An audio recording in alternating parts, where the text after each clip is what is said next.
Hello everyone, Spencer here, also known as Screen Speak, and in today's video, this is my spoiler review for the new horror movie Obsession, and I'm quite obsessed with this film. So without further ado, let's discuss.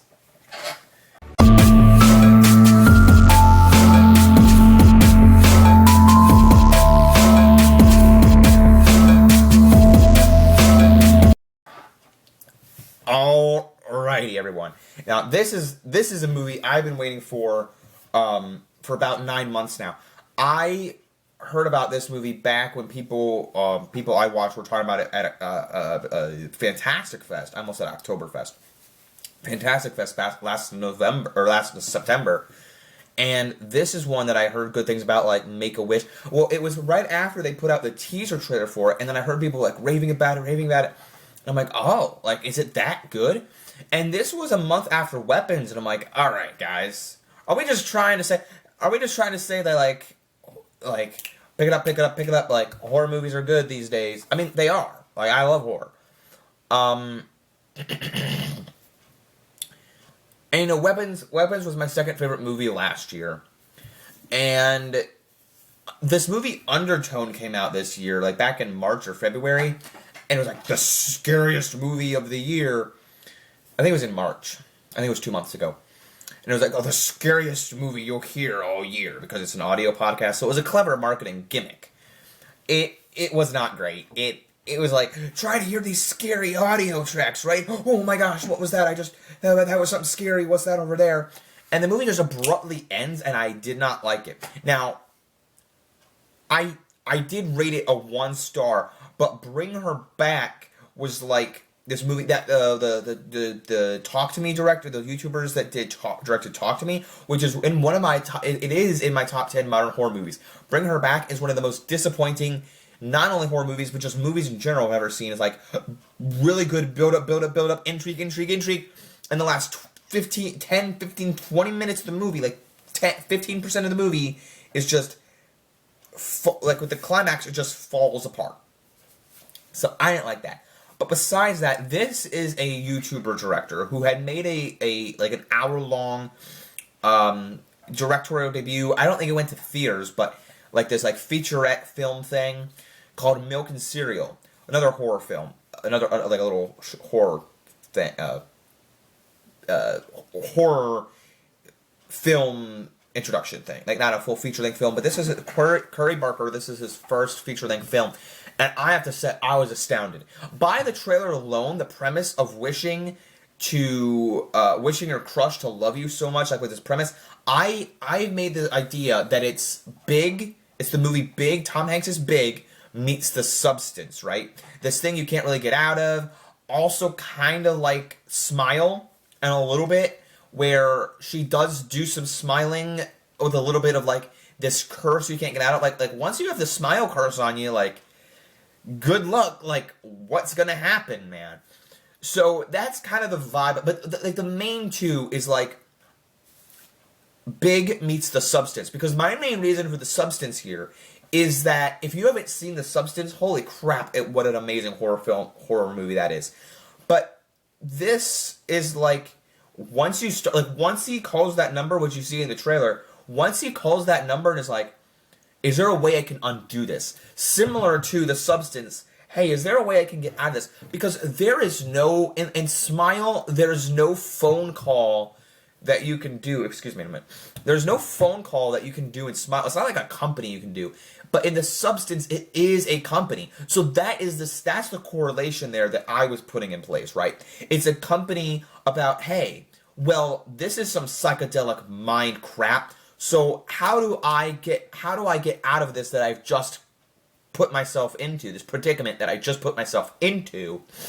And that's what I love about this movie. Now, another thing about about correlating it to The Substance is, I think that, you know, The Substance is much more, not just because the film is longer, but it's grandiose. Like, it feels bigger in scale. Like, once they become the monster, like there's a creature, there's more, what is it called? Oh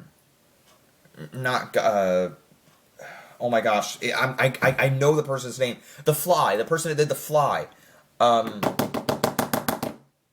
Cronenbergian. There's more Cronenbergian-ness to the substance, but But this movie, Obsession, it's not lingering on the body horror, right? And I love body horror. I love many different types of horror. This isn't as gory. It's just trickery. It's just eeriness and like, oh, the girl's in the shadows, like, and if you are guys are single, whoo boy, like, you're gonna be like, no, I'm not gonna date for a long time.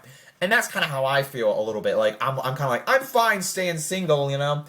And I would love to send my best friend, Michael, who's been at my house. I show him movies all the time, and you see him in my vlogs, and I really want to show him this trailer. He's not a horror film guy at all, but I would love to show him this trailer just because he now has a girlfriend, and I would love for him to watch this trailer and go, oh. But this movie was awesome because I did not think I was going to be doing this, but my dad was like, oh, that looks pretty cool. And my mom was like, oh, you want to go see that? I guess I'll go too. I didn't know. I did not know. Like, my dad, I watch horror movies with my dad, but my mom, I did not expect to go with this movie with both my parents, but in the theater. So that was a different ride. They both really enjoyed it, so I was happy about that. But, it's one of those things where I just can't stop oozing at the fact of how good this was. And right off the bat, before I just stop keep going, this is my second favorite movie of the year so far. It dethroned Good Luck, Have Fun, Don't Die, which that movie I showed to Michael, and he liked watching it with me. So I'm glad I showed it to him. But it'll be this Project Hail Mary #1, then Obsession, then Good Luck, Have Fun, Don't Die. That's my top 3 of the year so far. Man, I was blown away by this. I was like, is this #1? I mean, this is a 5-star movie for me. I don't know how you make a movie. And listen to me, Curry Barker, he has his next film lined up called Nothing But Ghosts.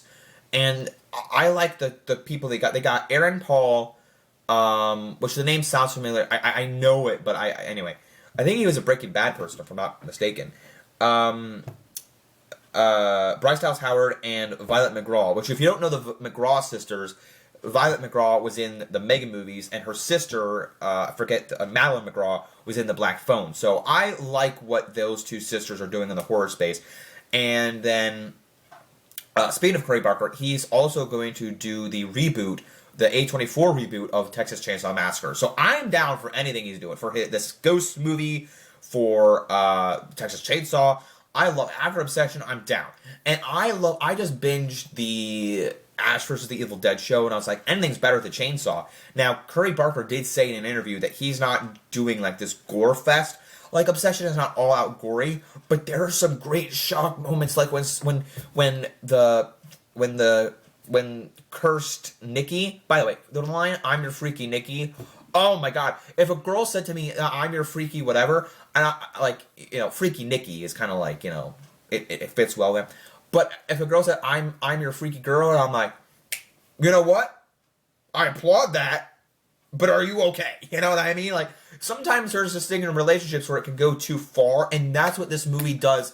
I watched the trailer and I went, something about a romantic horror movie. Something you don't know about me. I'm wearing a Knuff shirt, like this might be a little feminine. And one of my favorite lines of this movie is when he goes to the bar with Nikki and says, oh, I'll take a pina colada, and she like looks at him and goes, what?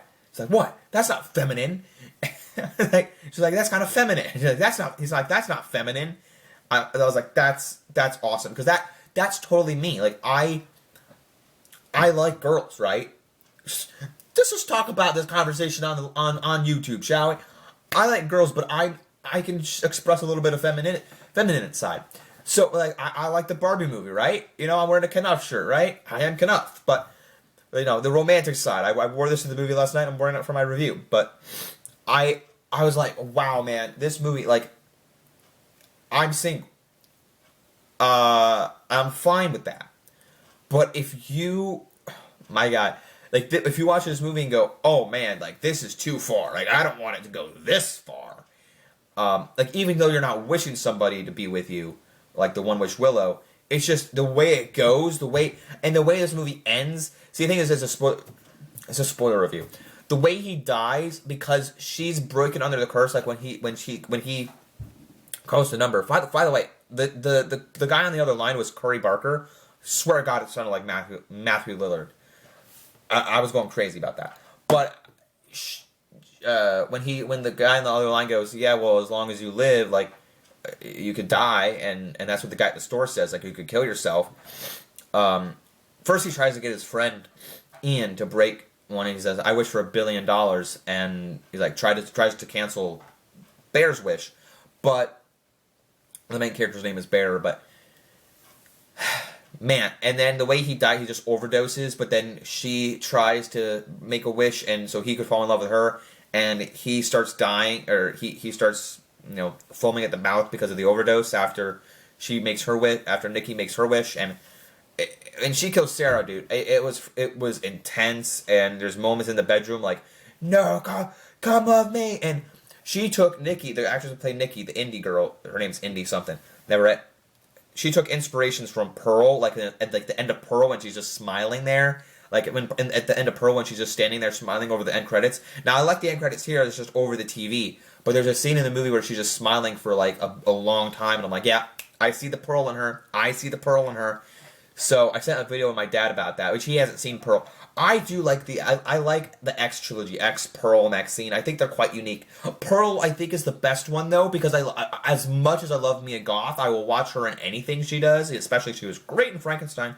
But Pearl really brought out that energy of Mia Goth in that role. Like, Pearl, or Maxine was good, but I don't remember anything too memorable from it. And I think Pearl was the one with David Cornsweet's Superman, and my God, that movie rocked. So, and that cast rocked. Tandy, I think it was Tandy Wright or whatever her name is. The girl, one of the older woman in Pearl is going to be in Evil Dead Burn this year, so I can't wait for that. But back to it. I love the inspirations from Pearl and all the acting chops Nikki, the indie girl, did of Nikki, and I can't say enough good things about this movie, guys. The ending was shocking. The way they're like the little snippet, like it's not like over the top gore fest, but like the limited kills there are in this movie, the twisted, the freaky moments, no pun intended, the freaky Nikki moments are great, and the acting all around is great, and the soundtrack isn't like mind blowing, but it's pretty stellar, like throughout this film, like throughout this horror film. So this is my favorite horror movie of the year so far, and it's my second movie of the year as well so far. And holy crap, it's a 5 out of 5 stars on Letterboxd, 10 out of 10 because that's just how I feel all around about this horror movie, and an A+. I think it's Cinema Score. I think the Cinema Score gave it A-, but holy crap, this was exactly what I wanted out of this movie. And not only is it what I wanted, but I'm really excited for Evil Dead Burn. And based off that trailer, Evil Dead Burn, I cannot wait for it. And I'm like, I'm going to have such a hard time putting a horror film on my end of the year list. But I can tell you right now that I might just have to put Evil Dead Burn on like the S tier of my honorable mentions tier list. And this is automatically going on my end of the year, top 10 end of the year movies. Like, this is like Weapons of last year. I enjoyed it that much. So if you have not seen this movie yet, and if you did not already get enough out of my reaction about how good this movie is, just know it's as good as Weapons. Good, if not better. Like, Weapons in this are like, boy, they're so good. And Weapons wasn't done by a YouTube director, but YouTube horror movie directors are kicking butt. And I can't wait to see how the Backrooms does in a couple weeks here. So don't forget to leave a like if you did enjoy this review. That's my thoughts and rating of the new horror movie Obsession. Don't forget to leave a like, subscribe, follow me. Don't forget to keep calm, watch screen. Peace out, everyone. Bye.